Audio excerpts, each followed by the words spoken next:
Money FM 89.3. Best of breakfast. Morning Shot.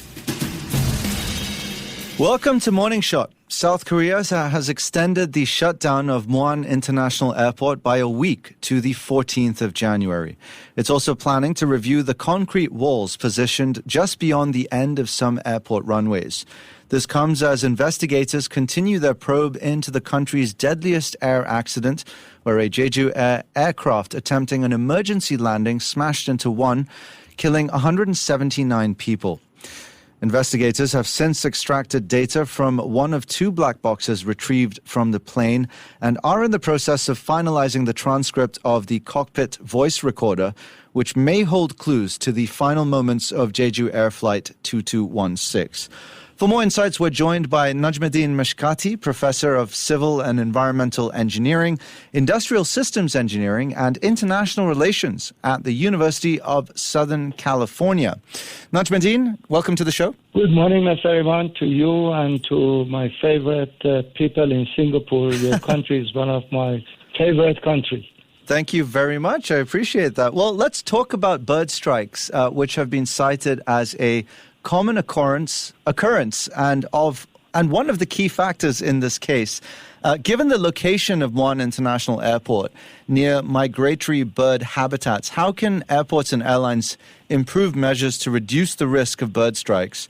And secondly, are there technological solutions available to mitigate this hazard? This issue of the bird strike or bird hazards or mitigating bird hazard has been around in aviation industry for many years, and many airports around the world are struggling with that. There are different mitigating technology, for example, using sound and also some electronic noise-making devices and that. And also, I heard that some airports, when they see the sight of the big flocks of birds coming, they send people with big type of guns to make noise and to disperse the bird and that. But this has been around, and there are different technological and non-technological solutions for that. All right. Now, some videos so far show that the plane's landing gear did not deploy during the emergency landing, and the aircraft subsequently, as a result, skidded onto its belly. We don't have full details of what exactly happened as of yet, but what can pilots do if, hypothetically speaking, landing gears don't work? The landing gear, usually they drop or they deploy the landing gear or they extend the landing gear through the usage of actuator and which are run by hydraulic system and that.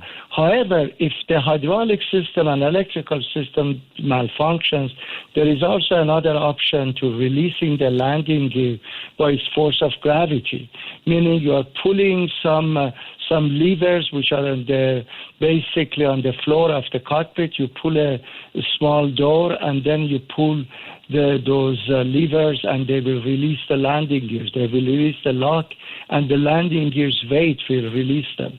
And in this case, it's a mystery.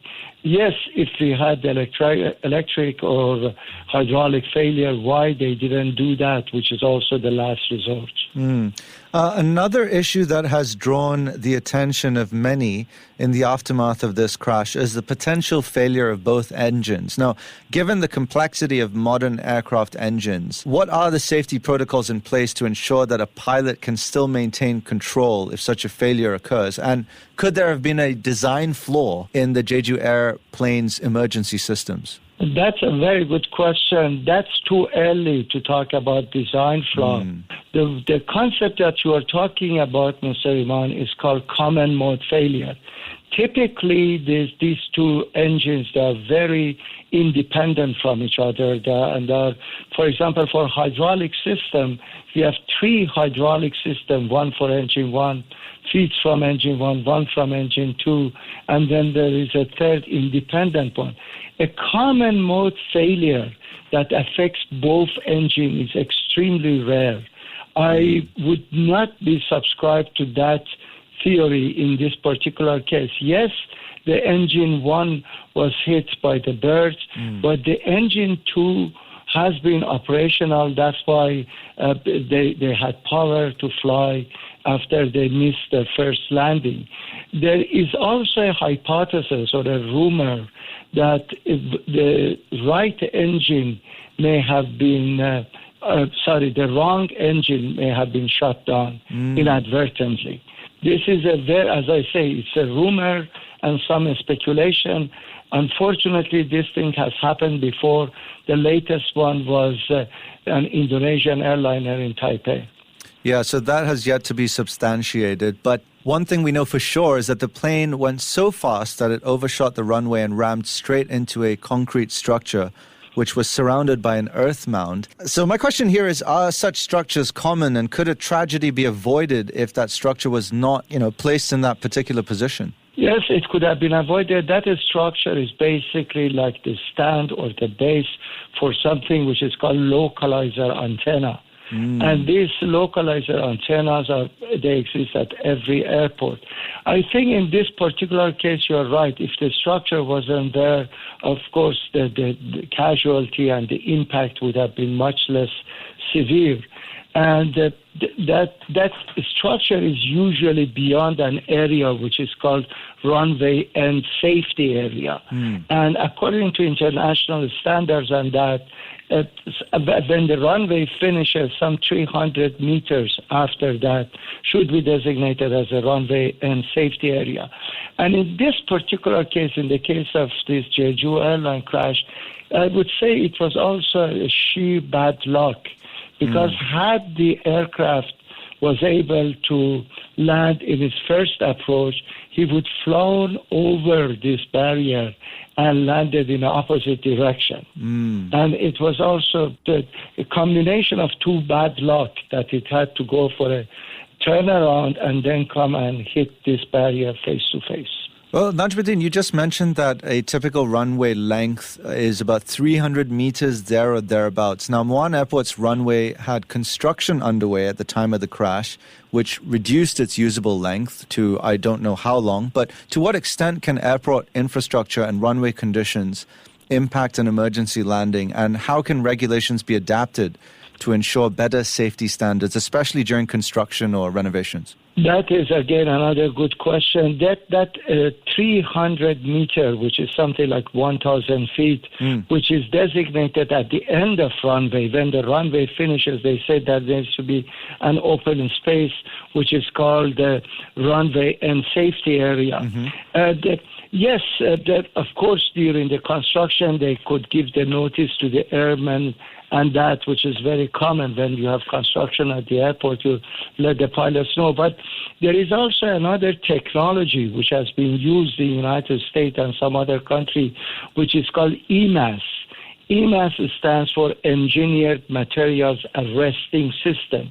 It's basically some sort of a soft concrete, and that the aircraft, if the aircraft goes through something which is called runway excursion, and basically goes over the designated area, the aircraft landing gears, they will sink in this material, and it will basically reduces the kinetic energy of the aircraft when it's skidding.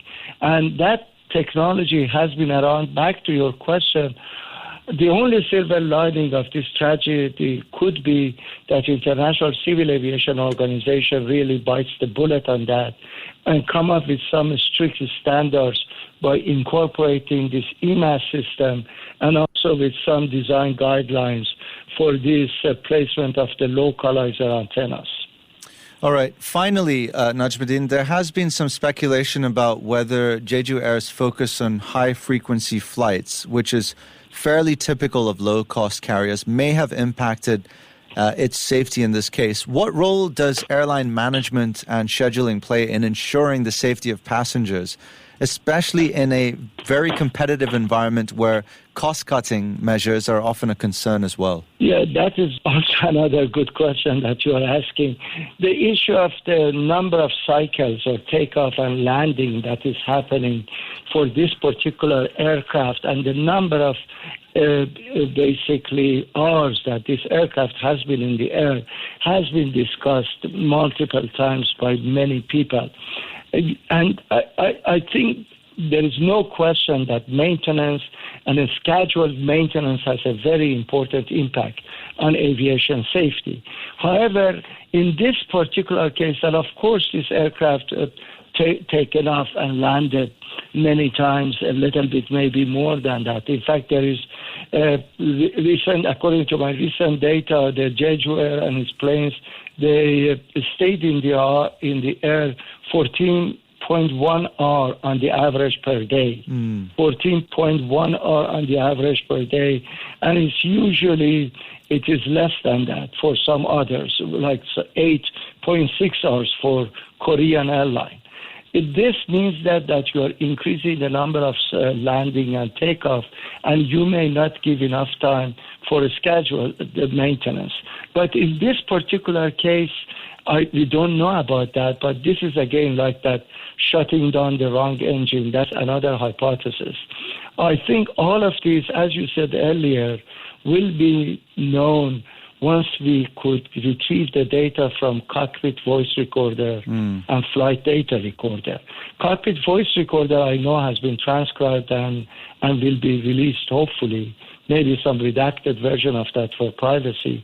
But cockpit data recorder had some damage, and it was flown to the United States to be analyzed in the National Transportation Safety Laboratory in Washington, D.C.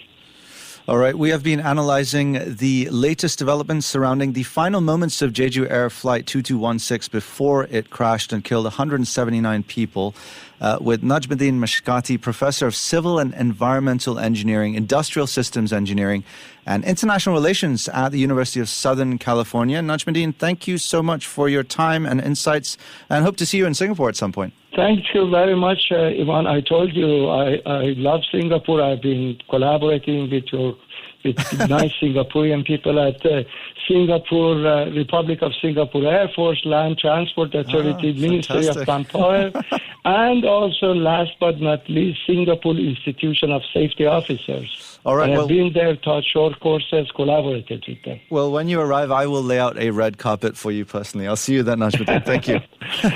I will come in a heartbeat. Thank you. Bye-bye. All right, take care. Stay with Money FM 89.3. To listen to more great interviews, download our podcasts at audio.sg or download the audio app. That's AWEDIO, audio at the App Store and Google Play.